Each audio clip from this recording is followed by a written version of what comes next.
hello and welcome back to the Rest of Saga Workshop, and this is the final episode in this mini-series on rebuilding the front suspension and axle of the Land Rover Series 3.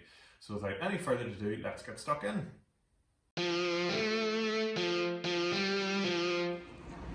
Okay, so we're back here again, and at long last the postman has brought my shims to help me readjust this.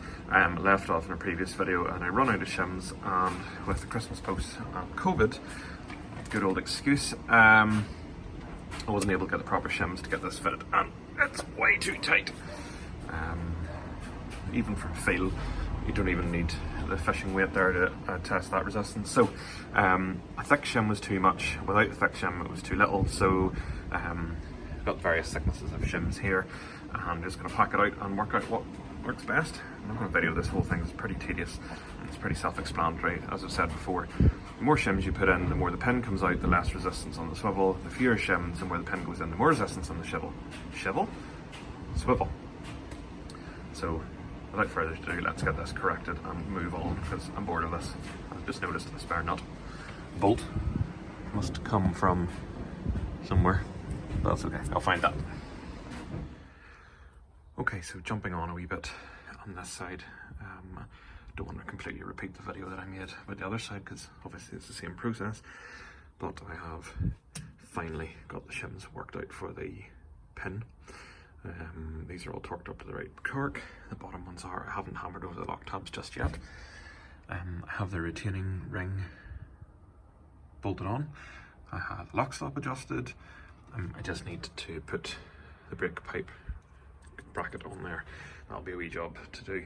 Next up is to put the stub axle on with the brake back plate. 6 bolts, very easy to do. Again, there's lock plates there for that.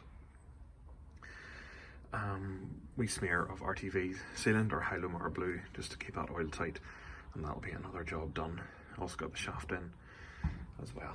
So moving on quite quickly, I don't want to labour the point too much more in this. And not very long later, I have the brake back plate on with the stub axle. I just need to hammer over these little locking tabs, but my son is asleep just above the garage here, so I'm not going to start with the hammer.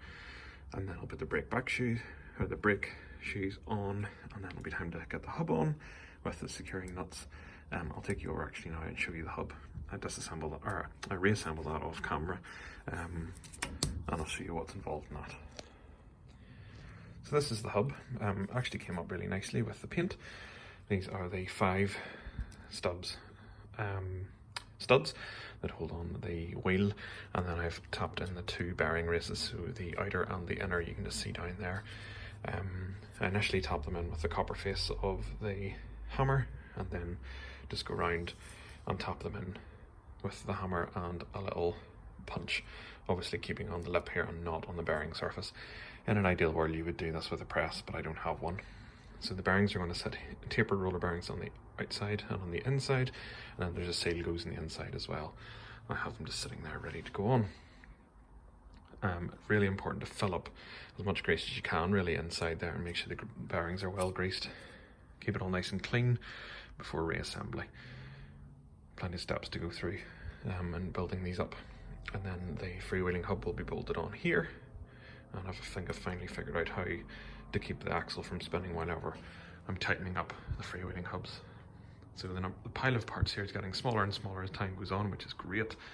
I just really can't wait to get this back on the road.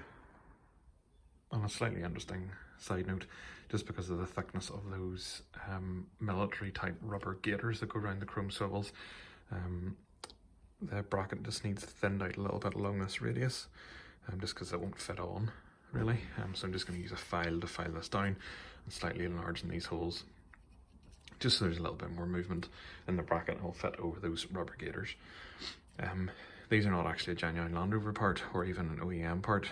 When I restored the Land Rover 10-12 years ago, these parts were not available. Searched everywhere for them and actually got a local engineering firm to make it for me, purely because I didn't have access to a welder at the time. Nowadays I'd probably make my own, but they've stood up to the test of time. They're only mild steel. I know they're stainless steel ones now, but £20 for 2 brackets seems a little bit extravagant. Maybe if I restore it someday, I'll put the stainless ones on, but these are just fine, so we'll go with them. In the meantime, just do a little bit of corrective work and get them fitted on again. So, jumping on quite a lot further, cylinders attached, brake shoes attached, springs are in. I've hammered over the lock tabs in here, which I forgot to do on the other side, so I'm going to have to take the brake shoes off and do that. The hub is on, 2 nuts, the one to take up the adjustment, this one is a lock nut. I've hammered over this lock washer. I used the same technique with the wheel as I did on the other side. The brake pipes are on and everything's tickety-boo, and the brake bracket is on too, so just need to give this a bit of a clean. It's a bit manky. My technique is I'm going to put the old solid drive flange on this side, so that I'll be able to lock this side with like a crowbar and just in around the nuts. I'll put it in 4-wheel drive. The rear 2 wheels are on the ground, so that should be the only thing that is spinning is the other side. And then I'll be able to put on that funny circular nut. That's the plan anyway, but might not work, but we'll give it a go. Just to explain what I meant, I've put the crowbar around the hub, which stops it turning. I have the solid flange on just with 2 bolts, so it's locked on the shaft, and I have it in 4-wheel drive and handbrake on, so the whole transmission is largely locked. Then you bring it around here. Ta-da! We have a freewheeling hub on. I'm going to make a full video on how to fit Fairey Free Wheeling Hubs, because I don't think there's one on YouTube at the minute. Hopefully someone doesn't beat me to it in the meantime. But there we go, freewheeling hub, it's working perfectly. I just need to hammer over the lock tabs around the back of the hub. The lock tabs on the back shoe there. Get the drum on, get the wheel on, and that is that side finished. Halfway there. Not too much to do on the other side, so I'm well over halfway to be honest, but I'm absolutely delighted to be making big solid steps getting back on the road. It's been too long, pretty much 4 months. So without any further ado, let's get on. And there we have it, one side finished. Hub on, brake drum on, just need to put the steering track rod on, and I've just put the retaining screw in there to allow bleeding of the brakes. Now I'm actually going to take this retaining screw out when I put the wheel on. Number 1, because those 5 massive bolts will hold the wheel and the drum on, and number 2, because nobody seems to make a screw that doesn't sit proud, and if that sits proud, the wheel can't mate straight onto the face of the drum, and then your wheel doesn't sit straight on the hub, which I think was giving me a few wonky brakes. So I've cured that. I've done it in the back. I took the screws off and it's taking the wobble out of the brakes. So just for the purposes of bleeding the brakes, I'll keep that on and then we'll be done with it, which is great. So excited, might get this on the road today. And there we have this side finished. Quite quick, having perfected the technique on the other side. It's amazing how much you forget. I haven't only done it once before, but hub's on, everything's nice and tight. Just need to hammer over the lock tabs. Refill the swivel with the oil. We want to put a cable tie around sort of that inside of that rubber boot just to make sure it doesn't pop off. Do the same on the other side.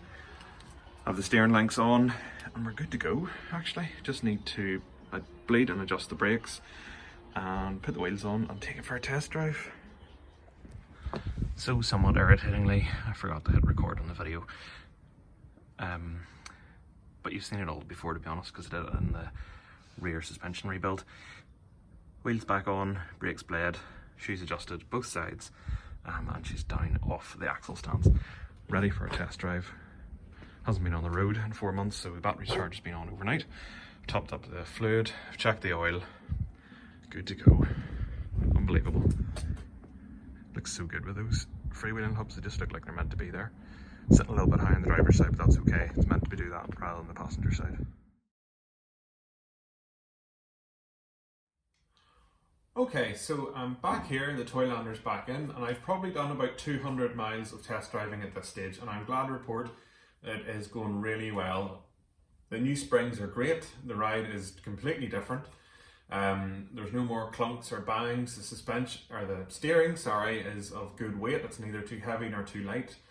It's not tramlining down the road or of any bump steer. So I think it's all been quite successful. Hopefully you'll have seen some overlaid video here of me driving in the snow, which appeared very shortly after I got the Land Rover back on the road, which was great fun, good bonus. So now the last job I have to do is push the Land Rover out a little bit I'm going to adjust the steering stops, and I'm going to put some cable ties around the inside of those rubber boots to make sure those chrome swivels stay well protected. Okay, so underneath the Land Rover, and it's nice to see that the rust is already setting in on the new nuts and bolts.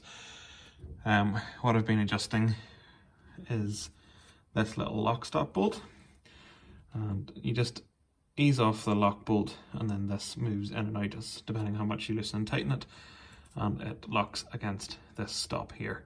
And it's just important to make sure that the tire, if I can get in there, isn't rubbing on the axle.